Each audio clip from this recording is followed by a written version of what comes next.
بسم اللہ الرحمن الرحیم والصلاة والسلام علی سید المرسلین والحمد للہ رب العالمین۔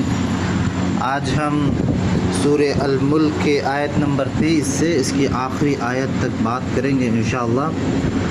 آج ہم خاص طور سے جو آیات ہیں ان کا ہم ترجمہ کریں گے، اس کو سمجھنے کی کوشش کریں گے۔ اس کے بعد کی ویڈیو میں ہم اس صورت کے کیا فضائل ہیں اور اس صورت سے ہمیں کیا اسباق ملتے ہیں، اس صورت کا ہماری زندگی سے کیا تعلق ہے، اس کے بارے میں انشاءاللہ ہم اگلی ویڈیو میں بتائیں گے۔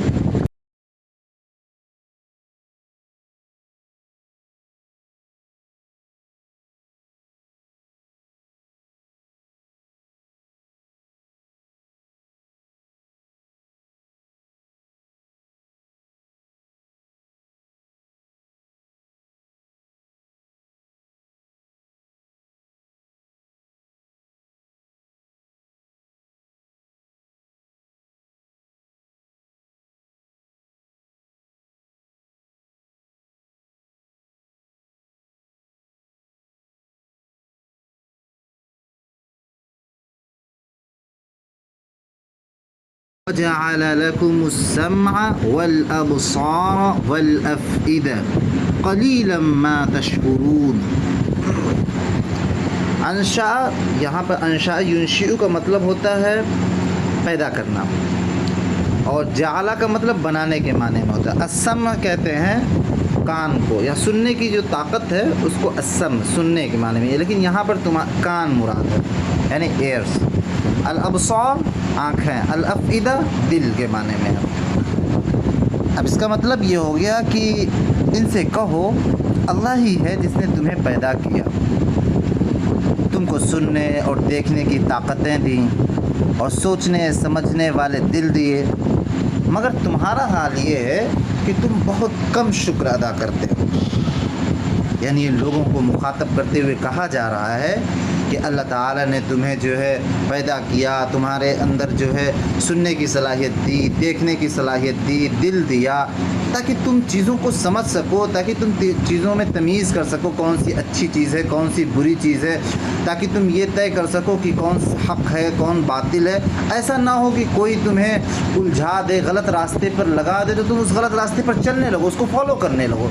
بلکہ اللہ تعالیٰ نے تمہیں عقل دی ہے، تمہیں سوچنے سمجھنے کی صلاحیت دی ہے، تمہیں دیکھنے کی صلاحیت دی ہے، تو تم ان صلاحیتوں کا استعمال کرتے ہوئے، ان چیزوں کا استعمال کرتے ہوئے تم جو ہے حقیقت تک پہنچنے کی تم کوشش کرو۔ یہی تو فرق ہے جانور میں اور انسان میں، کہ انسان میں اللہ تعالیٰ نے یہ صلاحیتیں دی ہیں تاکہ وہ تمیز کر سکے کون سی چیز صحیح ہے، کون سی چیز خراب ہے، کون سی چیز حق ہے، کون سی چیز باطل ہے۔ لیکن تمہارا حال یہ ہے کہ تم ان ساری چیزوں کو حق تک پہنچنے کے علاوہ ہر چیز میں تم استعمال کرتے ہو، لیکن تم صحیح راستے کو چننے میں اس کا استعمال نہیں کرتے ہو۔ یعنی اللہ تعالیٰ نے جن حقائق کی طرف تم کو مدعو کیا ہے، جن حقائق کی طرف تم کو انوائٹ کر رہا ہے، اس کی طرف تم نہیں جاتے ہو، اس کو تم نہیں مانتے ہو، لیکن اس کے علاوہ ہر چیز میں تم اپنے کانوں کا استعمال کرتے ہو، اپنی آنکھوں کا استعمال کرتے ہو، اپنے دل کا استعمال کرتے ہو۔ جن چیزوں کے لیے اللہ تعالیٰ نے ان چیزوں کو پیدا کیا تھا، یعنی کہ تم حق تک ان چیزوں کے ذریعے پہنچو، تم جو ہے احکام نافذ کرو، تم احکام پر عمل کرو، اللہ تعالیٰ کے بتائے ہوئے قوانین کے مطابق چلو، ان چیزوں کے لیے اللہ تعالیٰ نے ان ساری چیزوں کو پیدا کیا تھا۔ اس کا مطلب یہ ہوا جب ان چیزوں کے لیے پیدا کیا تھا اور تم اس کا استعمال ان چیزوں کے لیے نہیں کر رہے ہو، اس کا مطلب تم ناشکری کر رہے ہو۔ ناشکری کا مطلب بھی یہی ہوتا ہے جو چیز جس چیز کے لیے استعمال کرنے کے لیے بنائی گئی ہو اس چیز میں نہ استعمال کرے، کسی اور جگہ استعمال کی جائے، ٹھیک ہے، تو یہی ناشکری ہے، تو یہاں ناشکری کر رہے ہیں، یہ مطلب۔ قُلْ هُوَ الَّذِي ذَرَأَكُمْ فِي الْأَرْضِ وَإِلَيْهِ تُحْشَرُونَ۔ ان سے کہہ دیجئے کہ اللہ تعالیٰ ہی وہ ذات ہے جس نے تمہیں زمین میں پھیلایا ہے۔ ذرا کا مطلب یہاں پھیلانے کے معنی میں، یعنی تمہیں زمین میں جو ہے پھیلا دیا ہے۔ وَإِلَيْهِ تُحْشَرُونَ، اور اللہ تعالیٰ کی ہی طرف تمہیں واپس لوٹ کے آنا ہے۔ یعنی کہ اللہ تعالیٰ نے تمہیں پیدا کیا اور اس دنیا کی جو سرزمین ہے اس میں جو ہے تمہیں پھیلا دیا ہے، کوئی جو ہے امریکہ میں رہ رہا ہے، کوئی افریقہ میں رہ رہا ہے، کوئی انڈیا میں رہ رہا ہے، کوئی جو ہے برما میں رہ رہا ہے. تو اس طریقے سے مختلف علاقوں میں پھیلا کے رکھ دیا تمہیں. اور جب اللہ تعالیٰ کا حکم آئے گا تو سارے کے سارے لوگوں کو اس کی طرف سمیٹ کر پہنچا دیا جائے گا. یعنی مرنے کے بعد دوبارہ زندہ کر کے ہر گوشے زمین سے گھیر لائے جاؤ گے اور اس کے سامنے حاضر کر دیے جاؤ گے. لیکن ان کا حال کیا ہے کہ وَيَقُولُونَ مَتَى هَذَا الْوَعْدُ إِن كُنتُمْ صَادِقِينَ. لیکن ان کا حال یہ ہے کہ یہ کہتے پھرتے ہیں کہ اگر تم سچے ہو تو بتاؤ یہ وعدہ کب پورا ہوگا. یعنی نبی صلی اللہ علیہ وسلم سے یہ لوگ صرف اور صرف بہانے بازی کرنے کے لیے، صرف اور صرف جو ہے حق سے گریز کرنے کے لیے یہ سوال کرتے رہتے ہیں کہ آخر بتاؤ تو کہ یہ وعدہ، یعنی کہ یہ تم وعدہ کر رہے ہو کہ قیامت برپا ہوگی، جنت و جہنم میں ڈالا جائے گا، آخر یہ کب برپا ہوگا؟ اگر تم سچے ہو تو اسے بتاؤ. یعنی نبی کو یہ دعویٰ، نبی کو یہ چیلنج کر کے کہا جا رہا ہے. لیکن جو ان کے سوال کرنے کا جو مقصد وہ یہ نہیں تھا کہ وہ قیامت کا وقت جاننا چاہتے تھے کہ قیامت کب برپا ہوگی، بلکہ ان کو صرف اور صرف ایک بہانہ چاہیے تھا، ٹھیک ہے، کہ ایک بہانہ مل جائے اور جو ہے وہ حقیقت سے جو ہے اعراض کر لیں. حالانکہ جو ہے یہ بات بالکل اس سوال کا کوئی مطلب نہیں بنتا ہے، وہ اس معنی میں کیونکہ جو ہے ایک انسان جو ہے ہر انسان کو پتہ ہے کہ اسے مرنا ہے، لیکن اسے تو یہ نہیں پتہ ہے کس دن مرنا ہے، کس دن مرنا، اسے تو یہ نہیں پتہ ہے نا کہ کس دن مرنا ہے، لیکن ہر انسان کو یہ پتہ ہے کہ اسے مرنا ہے. تو اس بات سے پتہ چلتا ہے کہ یہاں پر یہ سوال زیادہ اہم نہیں ہے کہ وہ کس دن وہ مرے گا، بلکہ یہ اہم ہے کہ ہر شخص کو مرنا ہے. تو اسی طریقے سے جو ہے قیامت برپا ہونی ہے، یہ اہم ہے، یہ اہم نہیں ہے کہ کب برپا ہوگی. تو اس لیے جو ہے وہ اور صرف جو ہے وہ حقیقت سے اعراض کرنے کے لیے ایسا کر رہے تھے. قل انما العلم عند اللہ وانما انا نذیر مبین. کہہ دیجئے کہ علم جو ہے یعنی قیامت کے برپا ہونے کا علم جو ہے وہ صرف اور صرف اللہ تعالیٰ کے پاس ہے. وَإِنَّمَا أَنَا نَذِيرٌ مُبِينٌ. اور میں تو صرف اور صرف جو ہے کھلم کھلا ڈرانے والا ہوں، لوگوں کو آگاہ کرنے والا ہوں. میں صرف اور صرف یہ بتلانے آیا ہوں کہ قیامت برپا ہوگی. اس طریقے سے تمہیں معلوم ہے کہ ہر انسان کو مرنا ہے، اسی طریقے سے یہ بات بھی بالکل برحق ہے کہ قیامت برپا ہوگی. جیسے تمہیں اس بات کا بھی علم نہیں ہے کہ کس دن مرنا ہے، اور اس سے کوئی فرق بھی نہیں پڑتا ہے تمہیں کس دن مرنا ہے. یہ دن مقرر کہ نہ معلوم ہونے سے تمہیں کوئی فرق نہیں پڑتا ہے. تم سارا نظام، سارا اپنی زندگی کے ساری تگ و دو میں تم کام کرتے ہو، سب کچھ کرتے ہو، تمہیں اس سے فرق نہیں پڑتا ہے. تو اسی طریقے سے اس سوال سے بھی جو ہے کوئی اہمیت نہیں پڑتی ہے کہ کس دن وہ وقت کیا ہوگا، اس سے کوئی فرق نہیں پڑے گا. زیادہ امپورٹنٹ یہ ہے، زیادہ اہم یہ ہے کہ قیامت برپا ہوگی. تو اس لیے جب قیامت برپا ہوگی تو تمہیں جو ہے چاہیے کہ جو ہے اس کی تیاری کرو. اس طریقے سے تم جو ہے زندگی جب گزارتے ہو، تمہیں پتہ ہے کہ مرنا ہے، لیکن پھر بھی تم جو ہے زندگی وسائل کے لیے، دنیاوی وسائل کے لیے تم تیاریاں کرتے ہو. اسی طریقے سے قیامت برپا ہوگی تو اخروی چیزوں کے لیے بھی تم جو ہے تیاریاں کرو. یہ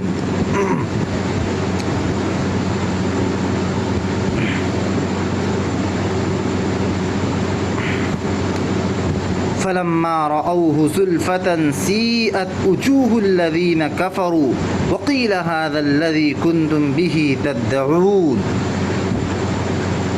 پھر جب یہ اس چیز کو قریب دیکھ لیں گے، یعنی جب یہ لوگ جو ہے قیامت کے برپا ہونے کو بہت قریب سے دیکھ لیں گے، زلفہ کہتے ہیں بہت قریب کے معنی میں، سیئت وجوہ الذین کفروا، تو ان لوگوں کے چہرے جو ہوں گے جنہوں نے انکار کیا ہوگا، ان کے چہرے جو ہے بالکل بدل جائیں گے، اور ان سے کہا جائے گا ھذا الذی کنتم بہ تدعون، یہ وہی چیز ہے جس چیز کا تم سے وعدہ کیا جا رہا تھا، جس چیز کا تم سے تقاضا کیا جا رہا تھا، جس چیز کا تم تقاضا کر رہے تھے، یہ وہی چیز ہے. یعنی کہ مطلب یہ بتایا جائے گا کہ جب یہ لوگ جو ہے قیامت کے برپا ہونے کو دیکھیں گے، اپنی آنکھوں سے دیکھ لیں گے، تو حیران و پریشان ہو جائیں گے. ان کے چہروں پر جو ہے ہوائیاں اڑنے لگیں گی، اور پھر ان سے یہ کہا جائے گا دیکھ لو یہی وہ چیز ہے جس کا تم جو ہے بڑا مطلب ہنگامہ مچا رکھی تھی، کب آئے گی، بڑا مطالبہ کیے جا رہے تھے، دیکھ لو یہی ہے۔ پھر اس وقت جب وہ دیکھیں گے تو ان کے پاس کوئی موقع نہیں بچے گا، کوئی چوائس نہیں بچے گی کہ اب وہ اپنے آپ کو سدھار میں لگا لیں اور جنت میں چلے جائیں، بلکہ جو ہے اس وقت تو فیصلے کا وقت ہوگا، وقت تو گزر چکا ہوگا۔ قل ارأيتم ان اهلكني الله ومن معي او رحمنا فمن يجير الكافرين من عذاب أليم۔ ان سے کہو کبھی تم نے یہ بھی سوچا کہ اللہ خواہ مجھے اور میرے ساتھیوں کو ہلاک کر دے یا ہم پر رحم کرے، کافروں کو دردناک عذاب سے کون بچا لے گا؟ اس کا مطلب یہ ہوا کہ کیا تم نے کبھی غور کیا ہے کہ تم جو ہے میری ہلاکت کے لیے، میری بربادی کے لیے میرے ساتھ میں رہنے والے یعنی صحابہ رضوان اللہ تعالیٰ علیہم اجمعین کے خلاف تم سازشیں کرتے ہو، ہلاک کرنے کی کوشش کرتے ہو، یہاں تک کہ نبی کو جو ہے تم مارنے کی کوشش کر رہے تھے، ٹھیک ہے؟ تو کیا تم اب یہ معاملہ کہ مجھے میری ہلاکت ہو، میرے ساتھیوں کی ہلاکت ہو یا اللہ تعالیٰ ہم پر رحم کرے، کیا اس سے تم بچ جاؤ گے؟ کیا کافرین جو ہے ایسا کرنے سے وہ اللہ تعالیٰ کے سخت عذاب سے بچ پائیں گے؟ بالکل نہیں بچ پائیں گے۔ یعنی مکہ معظمہ میں آپ دیکھیں کہ جب رسول اللہ صلی اللہ علیہ وسلم کی دعوت کا آغاز ہوا اور قریش کے مختلف خاندانوں سے تعلق رکھنے والے افراد جو تھے وہ اسلام قبول کرنا شروع کر دیا، تو گھر گھر حضور صلی اللہ علیہ وسلم اور آپ کے ساتھیوں کو بددعائیں دی جانے لگی تھیں، جادو ٹونے کیے جانے لگے تھے تاکہ آپ ہلاک ہو جائیں، حتیٰ کہ قتل کے منصوبے بھی جو ہے لوگ بنانے لگے تھے۔ اس پر یہ فرمایا گیا کہ ان سے کہو خواہ ہم ہلاک ہوں یا خدا کا فضل ہم پر ہو، اس سے کوئی فرق نہیں پڑنے والا، تم اپنی فکر کرو، خدا کے عذاب سے تم کیسے بچو گے اس بات کی تم لوگ فکر کرو۔ اللہ تعالیٰ صحابہ پر اور نبی صلی اللہ علیہ وسلم کے ساتھ کیا معاملہ کرے اس کی فکر نہ کرو، بلکہ تم لوگ جو ہے اپنی فکر کرو کہ کس طریقے سے تم جو ہے اللہ تعالیٰ کی طرف سے بھیجے جانے والے دردناک عذاب سے کیسے تم بچو گے، اس کی فکر کرو، یہ کہا جا رہا ہے۔ کہا جا رہا ہے قل هو الرحمن آمنا به وعلیہ توکلنا فستعلمون من هو فی ضلال مبین۔ اسے کہو وہ بڑا رحیم ہے، اسی پر ہم ایمان لائے، یعنی اسے کہہ دو کہ جن پر ہم لوگ ایمان لائے ہوئے ہیں وہ بڑا رحیم ہے، بڑا رحمان ہے، اور اسی پر ہمارا بھروسہ ہے۔ ان قریب تمہیں معلوم بھی ہو جائے گا کہ صریح گمراہی میں پڑا ہوا کون ہے، یعنی کہ فَسَتَعْلَمُونَ مَنْ هُوَ فِي ضَلَالٍ مُبِينٍ، تمہیں ابھی جلدی پتہ چل جائے گا کہ کھلی گمراہی میں کون لوگ ہیں، ہم لوگ کھلی گمراہی میں یا تم لوگ کھلی گمراہی میں۔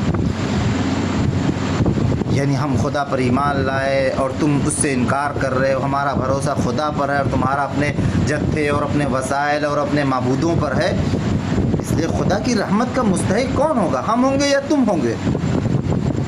جلدی پتہ چل جائے گا۔ قل ارأيتم ان اصبح ماؤكم غورا فمن يأتيكم بماء معين۔ یہاں پر جو ہے ماؤن سے مطلب پانی ہے، غور کا مطلب خشک ہو جانا، ڈرائی ہو جانا، سوکھ جانا، اور معین کا مطلب ہوتا ہے بما، ان کا مطلب بما پانی، اور معین کا مطلب ہوتا ہے بہتا ہوا پانی۔ یعنی ان سے کہہ دیجئے، ان سے کہو، کل مطلب کہنا، ان سے کہیے کبھی تم نے یہ بھی سوچا، ارائیتم سوچنا، کبھی تم نے یہ بھی سوچا کہ اگر تمہارے کنوؤں کا پانی جو ہے زمین میں اتر جائے تو کون ہے جو اس پانی کی بہتی ہوئی سوتیں تمہیں نکال کر لا دے گا؟ کیا مطلب؟ اس کا مطلب یہ ہوا کہ ان سے کہیے تم ذرا غور کر لو کہ اگر تمہارے کنوؤں کا پانی جو ہے نیچے اتر جائے، جو ایک لیول ہوتا ہے جس لیول تک تم پانی کو نکال لیتے ہو، اس لیول سے وہ نیچے چلا جائے، تو ذرا بتائیے کس کے اندر اتنی طاقت ہے، کس کے اندر اتنی قدرت ہے کہ وہ جو ہے اس پانی کو جو ہے اوپر لے آئے؟ یعنی کیا خدا کے سوا کسی میں یہ طاقت ہے کہ ان سوتوں کو پھر سے جاری کر دے؟ اگر نہیں ہے اور تم جانتے ہو کہ نہیں ہے تو پھر عبادت کا مستحق کون ہوا؟ کس کا خدا ہوا؟ مستحق خدا ہے یعنی اللہ تعالیٰ ہے، یا تمہارے وہ معبود جو جنہیں جو ہے ذرا بھی قدرت نہیں، وہ اپنے آپ کو سنبھال نہیں پا رہے ہیں، تو کیا تمہارے لیے پانی کہاں سے لے کر آ جائیں گے؟ اس کے بعد تم خود اپنے ضمیر سے پوچھو کہ گمراہ خدائے واحد کو ماننے والے لوگ ہیں یا وہ لوگ ہیں جو شرک کر رہے ہیں؟ یعنی کہ ذرا دماغ لگاؤ، ذرا عقل لگاؤ، ذرا دیکھو، ذرا غور کرو تو تمہیں خود پتہ چل جائے گا کہ کون لوگ گمراہ ہیں، کون لوگ جو ہے حقیقت کو ماننے والے ہیں، خدائے واحد کو ماننے والے ہیں، تمہیں خود پتہ چل جائے گا۔ آخر دیکھ لو، تم ذرا غور کرو، تمہارے جن خداؤں کے تم دعویٰ کر رہے ہو، کیا وہ خدا جو ہے وہ پانی کو لا سکتے ہیں؟ کیا وہ تمہارے کسی مسئلے کا حل کر سکتے ہیں؟ بالکل نہیں کر سکتے۔